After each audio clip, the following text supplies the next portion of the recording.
a demain un adversaire, personne ne savait pas comment il s'appelle le joueur. J'ai découvert une équipe tellement généreuse, tellement combative, tellement envie de faire quelque chose, qui joue bien au football, qui court comme petit lapin entre guillemets, et même tout le monde il voit déjà vainqueur de Maroc. Je ne suis pas tout à fait d'accord. Maroc demain il va faire un super bon match pour espérer se qualifier. Après l'histoire, vous savez, comme vous, huitième finale, l'équipe de Maroc, souvent il était un petit peu stoppé, comme ça, je ne vais pas revenir comme ça, mais ça sera vraiment un match pour nous. C'est avec engagement total, concentration, application, discipline, parce qu'on a bien analysé l'équipe de Malawi. Si on n'est pas concentré, appliqué, discipliné sur certaines choses, on peut avoir surprise. Voyez combien hier soir, encore un grand favori qu'on a déjà mis comme vainqueur, comme Nigeria, il s'est fait éliminer, et comme ça. Il n'y a pas petite équipe, j'ai déjà parlé, il n'y a pas petite équipe pour gagner un match, il faut vraiment que l'équipe donne son maximum. Oui, là-bas derrière. Non, derrière vous, voilà. Là-bas, oui. Bonjour, Nabil Bouchkron, Radio MFM. Bonjour coach, bonne chance pour demain. Alors, d'abord, pour Hakimi, il ne s'est pas entraîné lors des 2 dernières séances, je pense. Donc, quel est le pourcentage de la présence de Hakimi pour le match de demain? Et à votre avis, est-ce que Chibi serait peut-être, à votre avis, le bon remplaçant pour Hakimi? Voilà une autre question pour Non, c'est bon. Deux questions, ça suffit. 2 questions, après on reviendra. En attendant, comme ça les autres pourront poser des questions aussi. On n'a pas beaucoup de temps. Allez-y. Pour Achraf, il a le petit bobo, il s'entraînait ce matin. On verra demain, je suis très optimiste. S'il n'est pas prêt, il y a des joueurs comme Petit Chibi qui est prêt. À la couche qui aussi son remplaçant, malheureusement lui il a aussi un petit bobo. Après il y a d'autres solutions avec d'autres organisations peut-être. Après il y a Maé et tout ça. On a le garçon pour le remplacer, mais je suis optimiste. Vous allez voir demain. Une question pour Salim, une question pour le joueur. Oui, Hervé, devant. Dans la foulée, oui. Oui, Salim, je voulais savoir, est-ce que, bon, toi tu es rentré en équipe de Maroc il n'y a pas si longtemps que ça, hein, d'une certaine manière. Hein, et je voulais savoir ce qu'avait pu apporter Vaïd Jozic. Est-ce que tu as l'impression qu'il y a un état d'esprit différent maintenant dans cette équipe nationale? Et puis tu parlais tout à l'heure un peu de tout le travail, Vaïd, que tu avais fait depuis 11 mois ici. Est-ce que tu as eu la sensation quasiment de faire une révolution interne? D'abord, bonjour à tous. Moi, je l'ai connu que coach Vaïd en tant que coach de l'équipe nationale, donc je ne peux pas vous dire ce qui a changé avec les coachs qu'il y a eu avant lui. Mais voilà, c'est vrai que notre groupe est bien aujourd'hui. Je pense que ça se ressent aussi sur le terrain. Il y a une ambiance qui est top. Et c'est ça aussi qui fait que voilà, nos prestations sont bien pour le moment. Coach. Bah, vous savez, je ne sais pas est-ce que je révolutionné, partout je suis passé, je fais la même chose. Pour moi, équipe nationale, l'équipe au-dessus de tout le monde. Et tout le monde, il va respecter. Ce n'est pas la première fois que je vois et que je un peu étonné, certains clubs ou certaines équipes nationales, ils ont tâche de certains joueurs. Ils ont mis au-dessus de l'intérêt collectif. Chez moi, ça ne peut pas marcher et ça peut exister. Et plus, à mon arrivée, tu expliques toutes les choses que je suis en train de faire. Après, vraisemblablement, certains n'écoutent même pas, ils continuent de travailler. Et à un moment donné, bah, il y a une discussion, tu prends ou tu laisses. Comme je vois en ce moment, ces équipes, ils ont cette mentalité et esprit collectif très haut niveau. Ils ont plus succès de cette championnat comme quand cette équipe marocaine, c'est assez jeune, il manque un petit peu d'expérience. Vous savez, il n'y a que 3-4 joueurs qui ont déjà joué un petit peu champion d'Afrique, ça me manque un petit peu ça. Cette équipe, je suis sûr, certain, un jour, il va avoir un meilleur résultat comme ça. On est dans une phase vraiment intéressante. Mon président, il m'a dit, on est dans la situation que peut-être cette génération, cette groupe aujourd'hui, il peut créer une belle histoire de football marocain qui lance de cette possibilité de devenir un symbole de nation. Vous savez, les Marocains, je connais depuis pas mal de temps, ils adorent le football. Pour eux, le football est vraiment quelque chose de spécial. Et cet attachement et cet dévouement vis-à-vis de l'équipe nationale, combien de fois dernièrement j'entends des messages de gens que je ne connais pas. Ce matin à 3h32, il y a un message, il m'appelle, il a laissé un message qu'il est fier de notre équipe. C'est bien autant. C'était pas toujours facile depuis arriver. Il y a un groupe de garçons vraiment magnifiques qui s'entendent bien, qui rigolent, qui déconnent. De temps en temps on se fâche comme ça, comme partout, comme dans une famille. Et j'essaye un petit peu de cette relation sociale, surtout avoir cette confiance, complémentarité, pas seulement sur le terrain, et au dehors du terrain, que la jeunesse vive sa vie, mais quand il y a autrement, quand il y a un match, il faut qu'ils soient présents. Je veux dire, il y a certains changements, vraisemblablement, je ne vais pas entrer parce que c'est une comparaison, c'est toujours un petit peu difficile. Je sais seulement que cette équipe, il a un grand avenir. Il n'a pas dit dernier mot, ni il n'a pas atteint son niveau maximal, parce que vous savez, avec plusieurs problèmes de blessures, surtout sur le plan d'attaque, quelques cas de Covid qui l'ont empêché d'être au top. Mais malgré ça, aujourd'hui et mois de mars, cette équipe, il a devant lui une possibilité entre l'histoire du football marocain. Oui, madame. Bon, ici. Caroline Okianoma, CRTV. I have two questions. Just wait a minute, Glenn, for you to wear the headset. Parfait. Sauf moi, je comprends rien. Okay. Attendez, je vais voir si c'est sur la bonne langue. Allez-y. Caroline Okianoma, CRTV. I have two questions. The first one is, what weaknesses do you see in your team vis-a-vis tomorrow's encounter? And then the second question is, can you give us an update of your team in terms of injuries, COVID cases, if there are any? Thank very you. much. Comme chaque équipe, madame, chaque équipe a la faiblesse, mais je ne peux pas vous parler. Il y a beaucoup de qualités, mais il y a certaines faiblesses aussi. Vous permettez aussi que je peux dévoiler tout ça. Je garde pour moi, je n'ai jamais parlé de ça.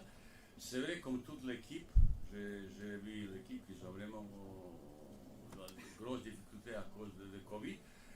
On a déjà arrivé là avec 2-3 joueurs blessés sur ce plan attaque. On avait 3-4 Covid. On a encore un joueur qui est sur ce traitement spécial. Il est dans son chambre parce qu'on attend qu'il devienne négatif. On avait déjà 3-4 joueurs qui ont été Covid. Mais malgré ça, vous savez, de cette pandémie, c'est contagieux, au moment où ce virus était contagieux.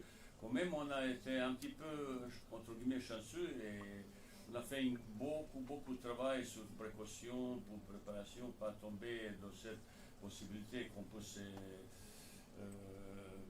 contaminer facilement.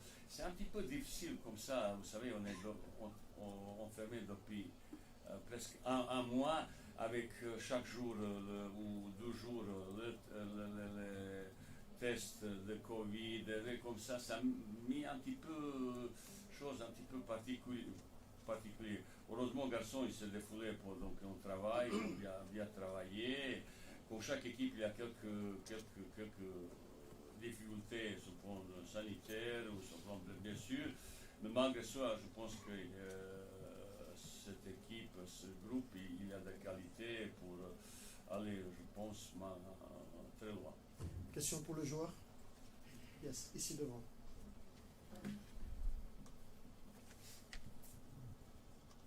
Bonjour, Victoire Youm pour la BBC. J'ai deux questions, donc une aux joueurs et une au coach. Pour le coach, vous avez parlé justement de l'équipe du Nigeria qui est tombée. Hier, on a vu d'autres équipes favorites tomber. Qu'est-ce qui, selon vous, sera la clé pour vous que vous évitiez le piège de la Malawi? Et Céline, can I ask you in English? Can you answer in English? Yeah? Parler en français, c'est mieux encore. Ah. Non, bon. Dites-nous un peu comment vous voyez ce match face au Malawi, comment l'équipe se sent et par rapport à vos forces et les forces du Malawi.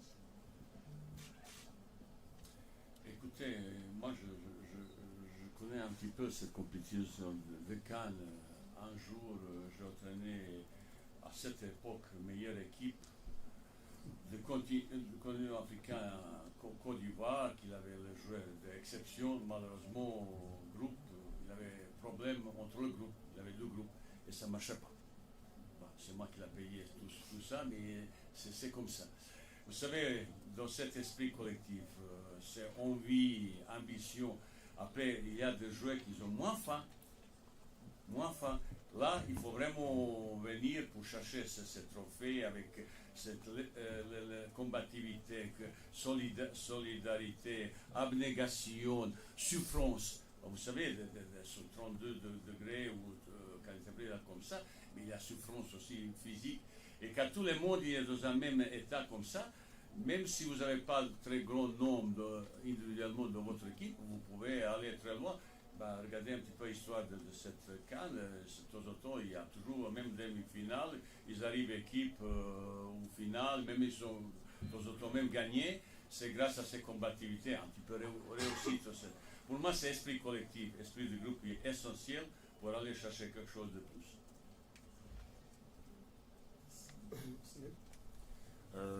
Nous, on se porte très bien. Je pense que voilà, on est confiant, mais voilà, comme le coach a dit, il n'y a pas de match facile en Afrique. Je pense que demain, ça va jouer sur le mental. Si on n'arrive pas 100% mentalement, on n'est pas là demain, ça peut nous risquer de nous faire jouer des tours. Donc voilà, sur le plan mental, on devra être à 100%. Et je pense que le talent de l'équipe peut faire la différence. Question. Yes, là-bas. Je ne veux plus poser de questions. Parfait.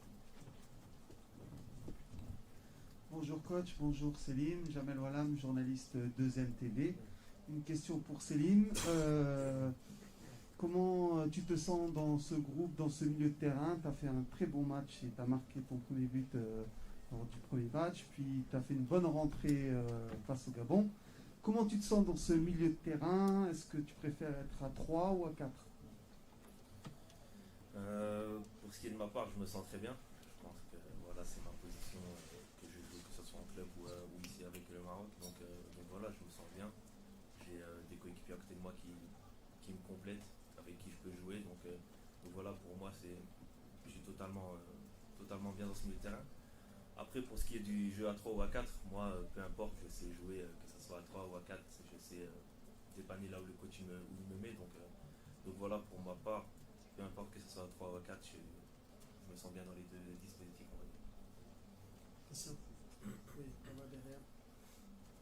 Oui, non. Oui, là-bas. Bonjour, Alain Mézani de France24.com. J'ai une question pour le coach et le joueur qui veut répondre. Le Maroc a bien démarré face au Ghana, avec une belle victoire 1-0, un peu plus facilement, j'ai trouvé, face aux Comores. Et puis, le match face au Gabon, on a vu une équipe du Maroc parfois en difficulté, mais mener 2 fois au score, elle a su revenir quasiment tout de suite, avec brio. Est-ce que, coach et Céline, ce match nul vous a donné plus d'assurance par rapport à la capacité de l'équipe à aller encore plus loin? Merci. Bon. Et vous savez, c'est depuis, je pense, 11 matchs, où on a 11 matchs en victoire. Mais moi, comme entraîneur, j'étais un petit peu surpris de ça, parce qu'à ce moment-là, on a dominé. Les premiers ballons qui profondaient, qu'il arrive à 16 mètres, on a fait aussi deux cadeaux. Je ne savais même pas que autogol contre son compte, deuxième but, je ne sais pas, je pensais que c'est l'adversaire qui l'a marqué, c'est notre joueur qui l'a marqué. Il y a un match comme ça, et peut-être ça nous a un petit peu réveillé, ça nous a un peu vexé, et ben j'apprécie beaucoup la réaction de mes joueurs à 12 fois. Ils ont réagi tout de suite. Ouais, ils ont pris l'initiative, ils ont encore poussé le devant et tout à fait on a égalisé. Pour ça, ça peut nous. Il faut tirer la leçon de ce match aussi, qui pour honte de difficultés, ça c'est pas un match facile du tout, parce que tous les prochains matchs qu'on aura peut-être, ça c'est adversaire au niveau supérieur.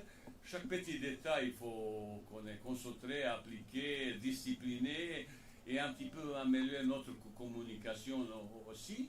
Après, c'est dans le football, au niveau, il faut avoir cette réussite, cette chance un petit peu pour passer un petit peu plus haut. Mais je pense que vous avez vu une équipe qui a envie de réagir tout de suite derrière. Pour moi, c'est très très positif. Ouais, comme le coach a dit, voilà, c'est aussi une de nos forces maintenant. Je pense que on sait réagir quand on est en difficulté. Ça s'est vu contre le Gabon à 2 reprises. Donc, et c'est bien que ça s'est passé contre le Gabon. Comme ça, si ça nous arrive maintenant, on n'est pas surpris. Là, on sait que voilà, on sait le faire et qu'on pourra le faire avec les matchs qui vont arriver. Et voilà, tout simplement que notre réaction est top pour nous. Question? Oui, là.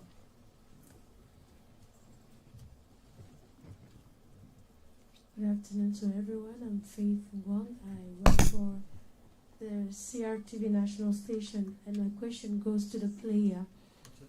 I want to know how you and your teammates read the Malawi squad. How do you look at them? Je vais vous répondre en français. On a vu une équipe du Malawi qui voilà, qui était une équipe qui est collective très bon. Je pense que c'est sur ça que sur les derniers matchs qu'ils ont joués, ils ont été performants parce qu'ils ont joué ensemble. Et en Afrique, on sait que quand tu joues ensemble, malgré que tu es une petite équipe, tu peux égaler à des grands. Et c'est ce que cette équipe de Malawi a fait. Donc on les respecte totalement sur ça. C'est pour ça qu'on ne va pas les prendre à la légère. Et ils ont quelques individualités aussi qu'on a découvertes, qu'on ne connaissait pas. Et on devra faire attention de notre part. Mais voilà, je pense qu'avec les joueurs qu'on a, on pourra gérer ça. Question? Là-bas au fond. Non, là d'abord. Là. Ensuite, on va au fond. Bonjour coach, bonjour Salim. نسيت المرض خاصك شي حاجه زيت مازيغ زيت مازيغ En français, c'est mieux. C'est mieux. Ouais, d'accord, ça tout le monde va comprendre. C'est pas grave. Parce que je ne suis pas sûr, mais normalement on doit avoir la traduction en arabe. Tu l'auras pas. Ouais. Ah, ça marche pas? Tu l'auras pas. Ok. Ou c'est du Darija? Ah, c'est en berbère, ah, ça va être compliqué. Question. Là-bas au fond, Ernst. Au fond. Je fais d'abord priorité à ceux qui n'ont pas encore posé les questions. Après, si le temps nous le permet, on reviendra pour un deuxième round. Allez-y, Ed. Bonjour, une question pour tous les deux. Est-ce que vous pouvez parler de ce qui apporte Achraf Hakimi dans cette équipe? On a vu qu'il a marqué contre le Gabon dans le dernier match, mais comment c'est pour vous, le coach, de travailler avec lui? Et pour Céline, comment c'est d'avoir un tel joueur dans votre effectif? Et qu'est-ce que vous perdez s'il n'est pas là demain? Merci. Mais vous savez, c'est Achraf Hakimi, c'est top de son niveau, c'est un des meilleurs arrière droit du monde parmi, je ne sais pas, 2-3 joueurs, peut-être même meilleurs. Quand il est physiquement top, sans blessure, ben, il est capable de faire un grand match. Après, surtout l'application sur le côté offensif, parce qu'il y a un joueur qui peut apporter beaucoup sur le plan offensif. Après, dans son évolution comme contre-attaquant côté droit, je parlais un petit peu de son évolution. Souvent, on a catalogué qu'il peut jouer que extérieur. Maintenant, j'ai demandé aussi qu'il entre un petit peu à l'intérieur. La dernière fois, il a fait ça, il a préparé une super occasion pour Youb. Bah, c'est un garçon jeune qui adore son équipe, adore son pays il est très appliqué de cette démarche. Il veut faire quelque chose à l'équipe du Maroc. Ben, j'attends lui qui doit venir avec quelques garçons comme ça, un leader qui porte un petit peu cette ambition pour l'équipe du Maroc à très haut niveau. On a, tous les Marocains l'attendent de lui ça. Ils sont très exigeants, moi aussi, et j'espère qu'il va encore apporter beaucoup de choses de bien pour les derniers deux matchs surtout. Salut.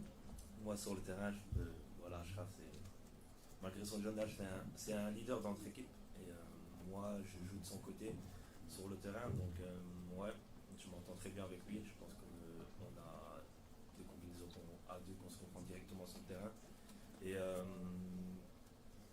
ouais, je pense que voilà, Achraf, j'espère que demain il sera là avec nous. Et s'il n'est pas là, il y a aussi d'autres joueurs qui peuvent le remplacer parce qu'on a un gros noyau, on a un bon noyau. Et voilà, je pense qu'avec Achraf ou sans Achraf, on pourra faire quelque chose. Question? Ouais, puisque vous êtes seul, on vous donne la parole là-bas. Mais une seule question. Hein. Bonjour Salim. Salim, parlons un peu de l'ambiance dans l'équipe nationale avec les joueurs. Et on te voit toujours dans les séances d'entraînement en train de rigoler avec les joueurs. Donc dis-moi, c'est qui les joueurs parmi les autres qui sont les plus proches à toi? Je ne peux pas répondre, il rigole pas. Je ne peux pas rigoler avec. Non, comme je vous ai dit, l'ambiance dans le groupe, elle est top, franchement, elle est top. J'avais plus ça depuis un certain moment dans ma carrière. Et c'est pour ça aussi que voilà, le groupe du Maroc est bien pour le moment. On est bon sur le terrain, mais aussi en dehors, on rigole bien. Et comme vous pouvez le voir, je suis quelqu'un de souriant à chaque fois, mais j'ai mon compère Naïf Aguerre qui est toujours avec moi, avec qui voilà, c'est mon frère dans cette compétition. Et voilà, tout simplement, là, on s'entend bien tous ensemble, il n'y a aucun clan dans le groupe, que ce soit les joueurs locaux comme les joueurs qui jouent en Europe, tout le monde est mélangé. C'est ça qui fait la force de cette équipe. On va deux dernières questions, ceux qui n'avaient pas encore posé de questions. Alors là et là-bas, derrière. Bonjour coach, bonjour Asseli. Est-ce que vous ne croyez pas que le match, la présence d'un public nombreux gabonais a un petit peu impacté le jeu des nationaux? Et pour les futurs matchs, est-ce que vous croyez que si vous rencontrez une équipe qui a un public nombreux, est-ce que c'est un facteur à prendre en compte? Merci. Écoutez, si une équipe a ambition, qui peut jouer dans un terrain très hostile vis-à-vis du public adverse, et c'est ça, c'est entre guillemets une grande équipe qui crée un niveau supérieur comme nous autres. Pour l'équipe comme la France, Angleterre, Brésil, tout ça, bah, ils ont partout joué dans un terrain entre guillemets hostile, mais c'est ça la grande équipe, c'est pas seulement qui gagne à domicile. Grande équipe, ça c'est l'équipe qui gagne extérieur. C'est ça montre beaucoup mental, esprit collectif. Pour ça, tu peux aller chercher le trophée supérieur. Voilà. Est-ce qu'il profondément, je sais pas le mot exact. Bon, ça me manque un petit peu cette ambiance de public. Comme jouer, j'adorais même quand tous ils te sifflent, le public, plus ça m'a motivé pour moi, c'est comme ça. Et de temps en temps, je transmets mon opinion aussi à mes joueurs sur certaines choses. Certains joueurs, ils ont mis sous pression quand le public commence à siffler, crier, comme ça. Pour moi, ça me motive encore plus. Bon. Peut-être que je suis un peu spécial, mais c'est comme ça.